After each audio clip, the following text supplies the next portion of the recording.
Good morning. Today is the 15th day of second Adar. It is Shushan Purim in Yerushalayim, the only place in the world that we read Megillah with a blessing on the 15th. There's a lot of places that read it out of suffix, out of doubt, we're the only but we're the only ones that say it with a bracha. Yeah, that was right. And I guess it's the 25th of March also. Okay, so we're going back to Rabbi Shochet's book on the mystical concepts in Chasidism, and we were in the middle of the Tzimtzum last time we had a session on this. Mm-hmm. So let's continue. We're on page 53, I believe. The Chalal, meaning the void created by the Tzimtzum, is metaphorically spoken of as a void in relation to that which is beyond or outside the Chalal. In other words, he's saying it's a metaphor and should not be understood in a physical sense. Of course, it cannot be understood in a physical sense because it's a description, it's a geometric description. The strangest thing in the world would be that we would find out that the fact that we can take this table and create a geometry of it. What would that look like?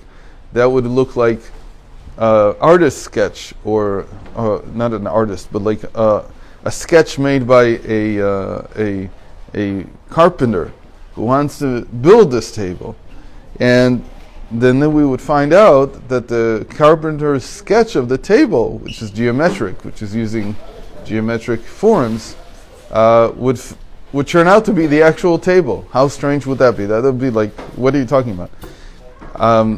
And that's how you have to understand the Arizal. The Arizal is giving a geometric metaphor for creation. He's not trying in any way to make creation. It's not how creation was made. And it's not even talking about creation, as we said. It's really talking about emanation. And so this whole thing of the Chalal, the void, is a metaphor. It's not that anywhere there's really something missing. There's no such thing in the world. Look for the void. Where is it? It doesn't exist. It's a metaphor. So even in the metaphor, what it means is that it's a void relative to anything outside it. Outside is as if full of what we call the Or Ein Sof, the infinite light.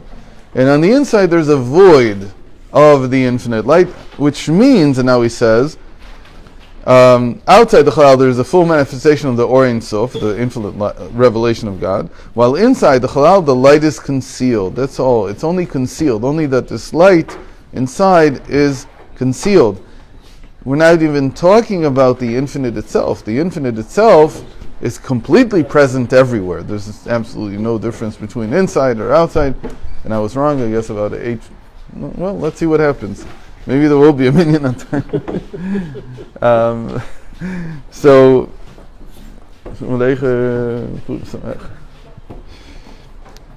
the Ein Sof, the luminary, the Ma'or, we call it the Ma'or. This is the way you say it in Hebrew. Ma'or and Or. The Ma'or is the source, and the Or is the illumination that comes out of it. So the luminary, which is the infinite, I have to find the right page here. I hope I have it. Here it is.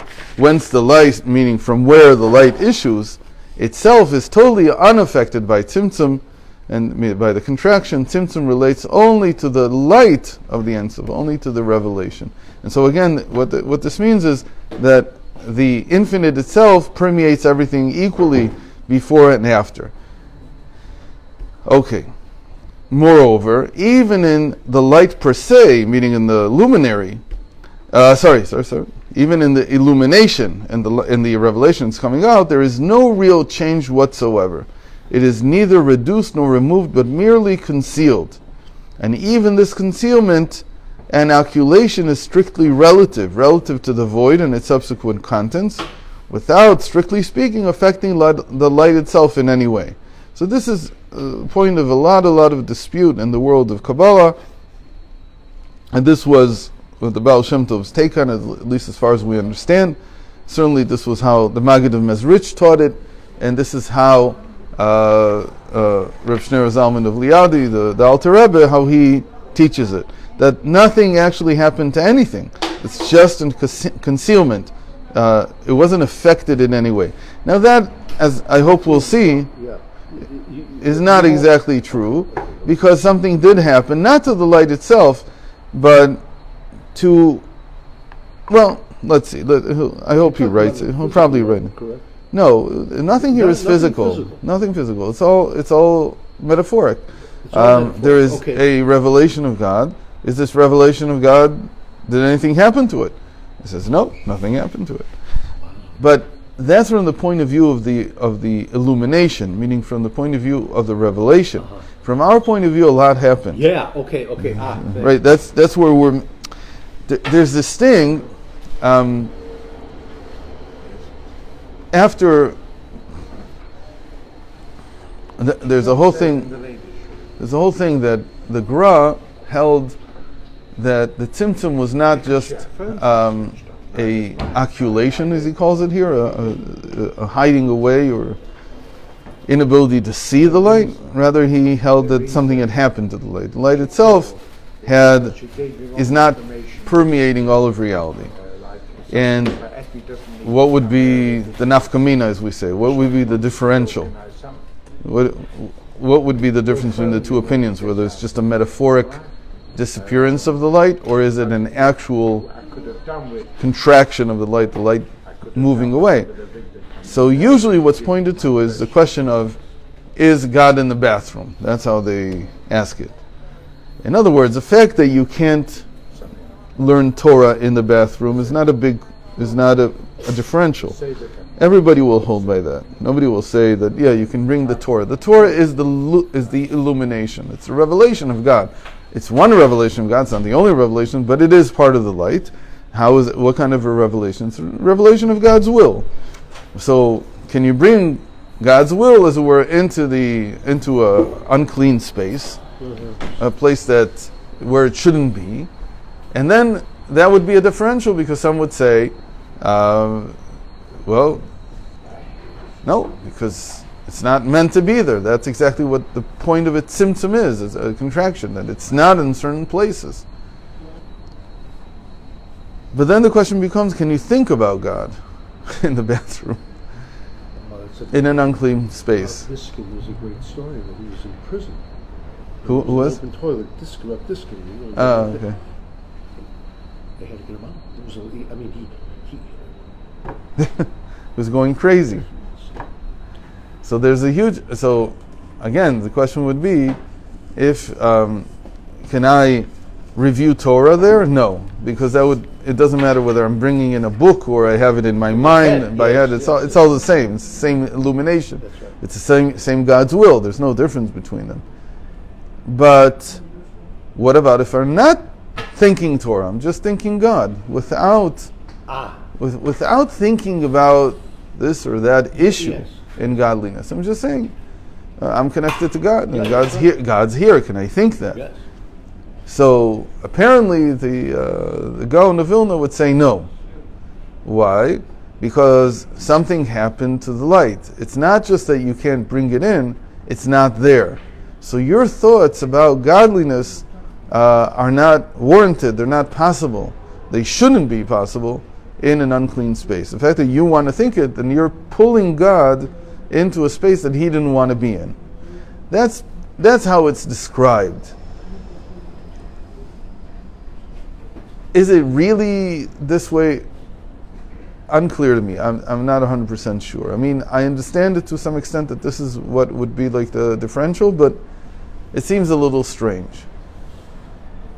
If a person is, like you said, he's being held in a cell somewhere, and he has an open toilet, and so now he's not gonna feel that God is with him. A very strange thing to think and to say. But maybe somebody has such control over their mind, and they would say, God is not with me. Let's say it, but in a better way. I'm not in an unclean space, but I am in a space where godliness really cannot be associated with. For instance, I go into a house of idolatry. That I think is a more powerful example. I go into a house of idolatry, and I'm not asking now the question about whether or not I can think about God. I'm asking a different question. Is it possible that the people who are here, who are idolaters, have in their mind some conception of God, even though they're idolaters? Right? It's a different question now. It's not about me. Me, okay, I'm a God-fearing Jew, I can do all kinds of things. But what about them? Do these idolaters have any conception of God? Or is it that because they worship idols that they can't have any conception? One of the main points of contention about this would be like Christians. So especially the ones that are Catholic, and they really do worship some form of an idol, or at least make man into some kind of God. Can I have a discussion with them that would have any significance to the question of what is godliness? Or automatically, just by that fact that that's their house, that's the way that they serve, and so on and so forth, there's nothing to be found here. What am I looking for? I can't have a dialogue even with them. There's nothing to talk about. So that becomes a very interesting question. Can they actually say something of value? It's a great question. It popped into my mind last shiur. Can we have a dialogue with an animist? I think so. I Okay, think animism so is part of Judaism. Yes, okay. Yeah. So anyway, these become the types of questions. And talking about, so that was like the Gra, and then there's also the question of whether would a Chassid say, since God is everywhere, it also means that there's something to save from this house of idolatry. It's not entirely, and yet God says, okay, you can't tolerate it.